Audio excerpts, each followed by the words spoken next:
మన జిల్లాలో వాడు మాట్లాడతాడు.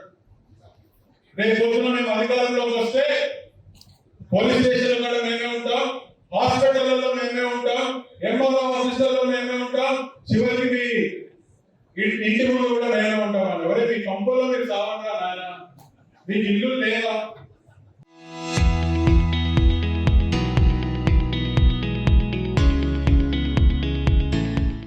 పోనీ మీకు ఇల్లు లేదంటే చెప్పండి, టిట్కోలో ఏదో ఇల్లు చూసి ఇప్పిస్తాం. ఏం చేస్తారు మేము మా ఇంటికి వచ్చి? అరే ప్రతిపక్షంలో ఉన్నప్పుడే మిమ్మల్ని ఎవరు చూసి భయపడలేదు, మీరు ఈరోజు వచ్చి మాట్లాడతారు. చేయడానికి వస్తారేమో. నీకు నిజంగా సరదా ఉంటే రా, ఆలగడ్డకి వస్తావేమో రా, లేకపోతే నేను అన్ని కోట్లు గుర్తుపెట్టుకో. నువ్వు ఒక్కసారి మా ఇళ్ళ కాడికి రావడం మొదలు పెడితే ఇంకొకసారి ఏ ఒక్క ఇంటికి వెళ్ళాలన్నా కూడా నువ్వు ఆలోచించే పరిస్థితిలో నిన్ను పెట్టి ఆలగడ్డల నుంచి పంపిస్తామని నువ్వు గుర్తుపెట్టుకోవాల్సిన అవసరం కూడా చాలా ఉందని చెప్పి నేను తెలియజేస్తున్నాను. ఇంకోటి ఉన్నాడు శ్రీశైలంలో, వాడు మాట్లాడతాడు. తమ్ముడు జగన్మోహన్ మాట్లాడతాడు.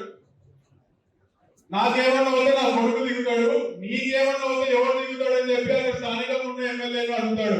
నేను ఈరోజు ఆయనకు చెప్తున్నా, నువ్వు శ్రీశైలంలో కాదు నంద్యాల జిల్లాలో ఏ ఒక్క టీడీపీ కార్యకర్తలు ముట్టుకో, నువ్వు ముట్టుకో, నీకు నేనేందో మేము చూపిస్తాను. ఈరోజు వీళ్ళు వదిలేస్తే నోటికి ఎంత వస్తుందో ఒకటి మాట్లాడతాడు. ఒకడున్నాడు అక్కడ గుంటూరు దగ్గర, ఈరోజు ముఖ్యమంత్రి అని చెప్పి కూడా చూడకుండా నోటికి ఎంత వస్తుందో మాట్లాడతాడు.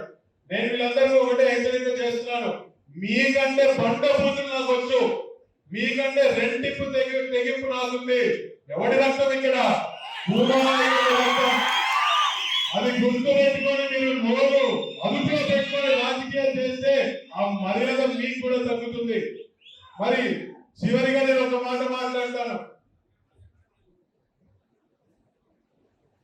తెలుగుదేశం పార్టీ అధికారంలోకి వచ్చిన తర్వాత కొత్తగా ఒక సంవత్సరం నుంచి కోవట్లు లేచి కూర్చున్నాయి.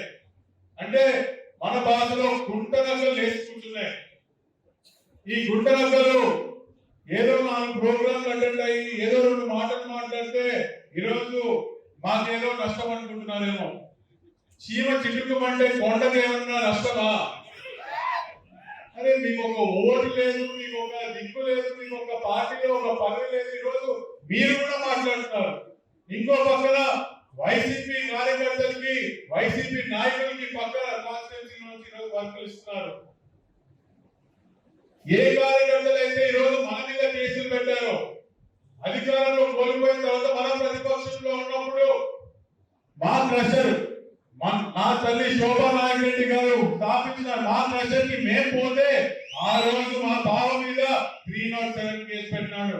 అన్ని మర్చిపోయి రాజకీయాలు చేస్తున్నారు అనుకుంటున్నారేమో. అన్ని గుర్తున్నాయి. ప్రతి ఒక్క లెక్క మాపై ఈరోజు పోలీసులు తెలుగులు కొడతారు మనకి, కానీ గడిచిన 5 సంవత్సరాల్లో పెట్టిన ప్రతి కేసు నాకు గుర్తుంది. ప్రతి లెక్క అట్లనే ఉంది. లొకేషన్ రెడ్ బుక్ లాగా మన దగ్గర కూడా ఒక బుక్ ఉంది. ఆ బుక్ తెచ్చిన రోజు, ఆ లెక్కలు జరిపించిన రోజు మళ్ళీ మీ ముందరకు వచ్చి గర్వంగా మనం తెలుగుదేశం పార్టీ కార్యకర్తలు అని చెప్పి కాళ్ళ దగ్గర వేసుకున్న రోజులు కూడా తొందరలోనే వస్తాయి. ఈ గుంటనక్కలకి ఒక సమాధానం వస్తుంది. ఈ రోజు వైసీపీ నాయకులు ఏదో కొన్ని వర్కులు చేసుకొని కాంట్రాక్ట్ చేసుకుంటారేమో. మళ్ళీ మీ ఇళ్లలో మిమ్మల్ని కూర్చోబెట్టే బాధ్యత నేను తీసుకుంటానని చెప్పి కూడా ఈ సందర్భంగా ప్రతి ఒక్కరికి తెలియజేస్తూ, ఇందాక నేను చెప్పినది మీరు బాగా గుర్తుపెట్టుకోండి. స్థానిక సమస్యలు వస్తున్నాయి. స్థానిక సమస్యలనే కాదు, మన కుటుంబంలో మనకి ఏమైనా సమస్యలు వచ్చినప్పుడు నేను కానీ అక్క కానీ బావ కానీ ముగ్గురులో ఎవరి దగ్గర వచ్చి మీ సమస్య పరిష్కారం చేసుకోండి. అవసరమైతే మాతో కొట్లాడండి, కానీ 4 గోడల మధ్యలో మనం ఒక పరిష్కారం పొందాం, నవ్వుకుంటూ బయటకు వద్దామని చెప్పి కూడా ఈ సందర్భంగా మీ అందరికీ తెలియజేస్తూ, నాకు అవకాశం ఇచ్చిన మీ అందరికీ కూడా ధన్యవాదాలు తెలియజేస్తాను.